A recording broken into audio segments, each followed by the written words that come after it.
স্নেহের ছাত্রবৃন্দ ও মঞ্চে উপবিষ্ট শিক্ষক শিক্ষিকা মহোদয়, প্রতি বছরের ন্যায় এবছর আমরা আবার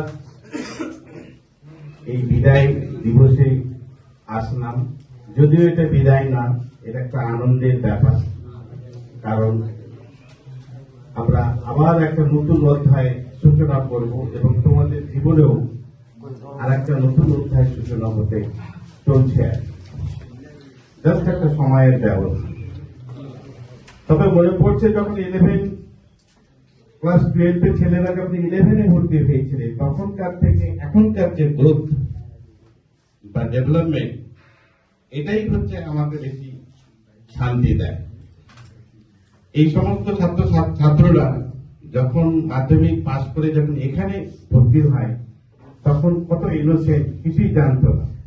আজকে আমরা আমাদেরই মাস্টার মশাই এখন সবকিছু বুঝি, সবকিছু জানি। এটার জন্যই মানে খুবই গর্বিত। আলটিমেট 40 সার্থকতা তোমাদের দ্বারাই এত বছর ধরে চলছে, আশা করি আগামী দিনেও চলবে। এই আলটিমেট 40 এই নাম নিয়ে অনেকেই কিন্তু বলে আপনি কেন নামটা রেখেছেন এরকম। এবারও গিয়েছিলাম ওই এলাকাতে, বললো, আমি শুধু একটাই বললাম যে মাত্র 40 জনকে আমরা নিই এবং 11, 12 এবং নিট দিয়ে এটা আমাদের কারবার। সুতরাং আমাদের ভালোভাবেই চলে যায়। অনেকে প্রশ্ন করেছিল করে যে এই অল্প স্টুডেন্টকে কি করে চলে। আমি চলে তো যাচ্ছি এতদিন থেকে, ভালোভাবেই চলে। প্রতিটা ছেলেই এখানে ভালো মানুষ হিসাবে গড়ে তুলেছি, আজ পর্যন্ত কোনো ফেলিয়ার নেই এবং প্রত্যেকেই আজকে সায়েন্স ফ্যাকাল্টির সাথে জড়িত রয়েছে এবং পড়াশোনা করছে। 2025 সালেও একটা নিজের ছেলেদের মধ্যে একটা সফলতা পেয়েছি, 3 জন ডাক্তারি করছে। আর এর আগেও আমরা দেখেছি অনেকেই প্রাইভেট কলেজে ডাক্তারি, ডেন্টিস্ট এভাবে ভর্তি হয়েছে এবং বিভিন্ন সায়েন্স ফ্যাকাল্টিতে রয়েছে।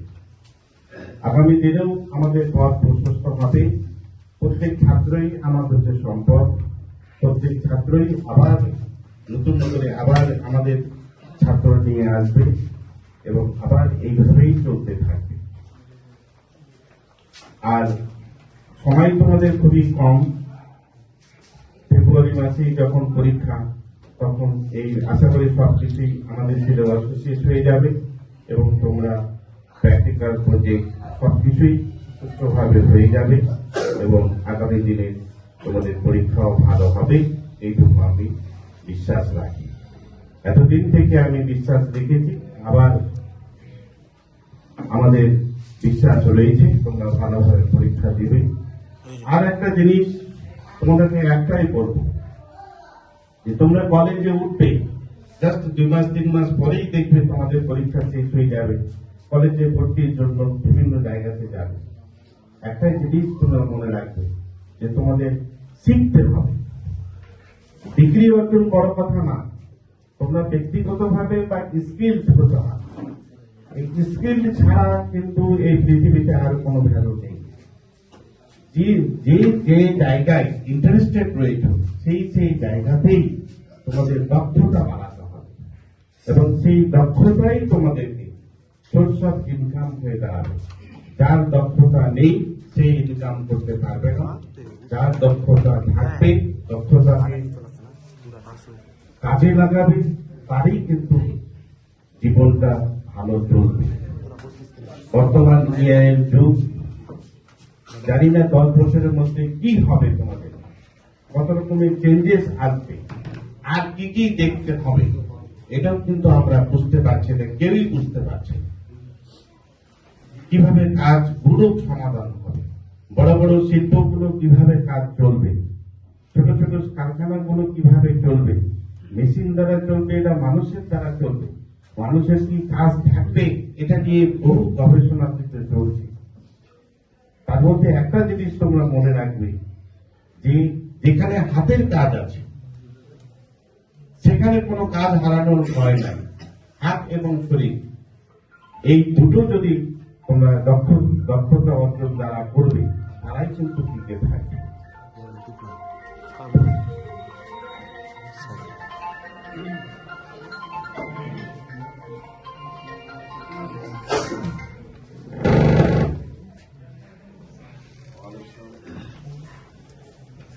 আচ্ছা ঠিক আছে নিচে দাঁড়াও।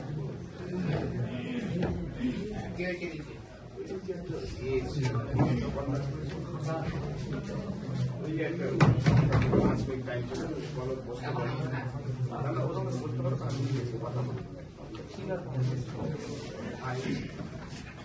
তো যেটা বলছিলাম যে খুব দক্ষতার সহিত আমাদের ডিসিশন নিতে হবে কোন পথে তোমরা যাবে।